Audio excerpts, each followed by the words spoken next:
Ay, ari ho, napakasariwa ho nang nabili kong isdang ari kanina sa palengke. Kung tawagin ho ari isdang bulong sa amin sa Batangas. At ari ho lulutuin ko ng masarap na sawak sa panlasa nating lahat.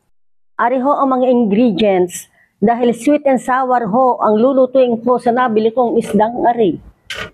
Sibuyas, bawang, luya, may seasoning, pineapple whole, pineapple tidbits, carrot, at carrot pa uli, bell pepper na pula and green, cornstarch, at suka. At ang aking ito, may fresh fish. Gisa na natin ang mga ingredients. Bawang. At the same time, ang magpiprito na po ako ng isdang mulong.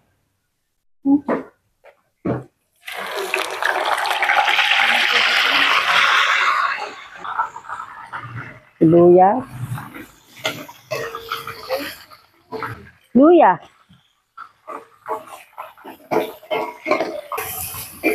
Nalagay ko na po ang sauce ng pineapple. Pineapple tidbits. Nalagyan natin ng tubig.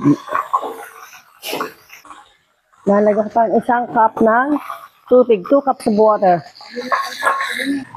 Papatayin ko muna po ari. At ari ay pipilantik.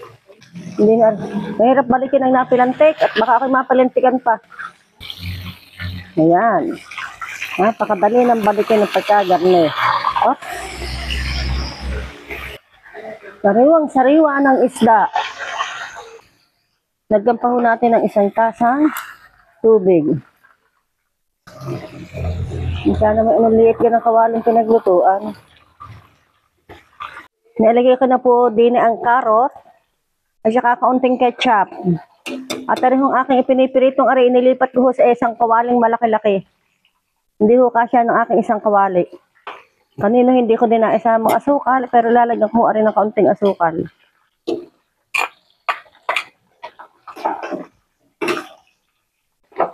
Suka.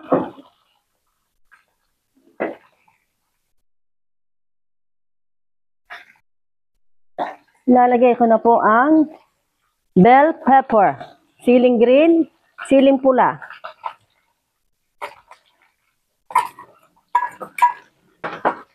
Parehong cornstarch.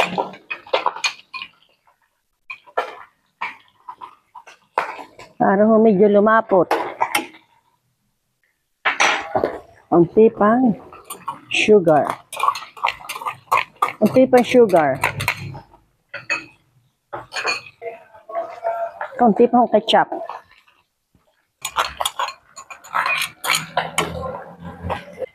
Tapos ilalagay ko na po aring aking whole pineapple.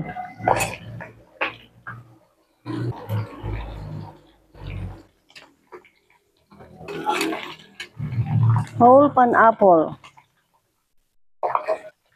At ito na po, ang ganda na po ng aking sauce na ilalagay sa aking fish. Seasoning ng aking ginisa mix. Hindi nawawala sa pagluluto ko ang ginisa mix. Sa halip na bitchin, edi aring ginisa mix.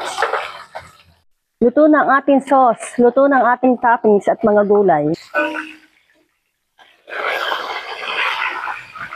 Arhuya, yung ikunat arhi, luto na.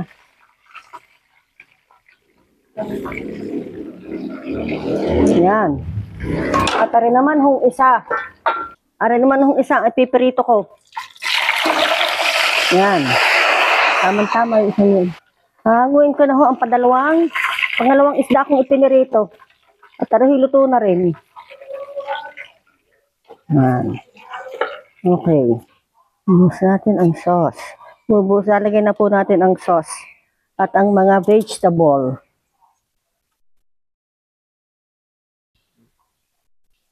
Pag ang isda ho ay sariwa, ay arhi nakawang sa balat. Kaya ho rin kumawang na. Okay na naman aring ano ari eh. At ito na ho ang naluto kong sweet and sour fish. Masarap ho ito. Ay ako kaunti lang ako magkanin dahil ho ako ay more in vegetables and fish. Mas masarap pong madaming gulay ulit. Ari hong isdang sariwang ari, pagka ho sariwa talagang nakawang sa kanyang tinik. Pagka ho sariwa ang isda. Sarap po aring niluto kong sweet and sour fish. Lalo't sariwa ho ang isda na rin.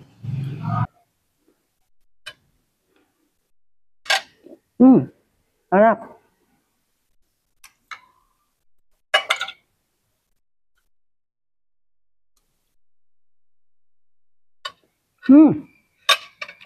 Sarap. Kaya na kayo. Hindi sa amin.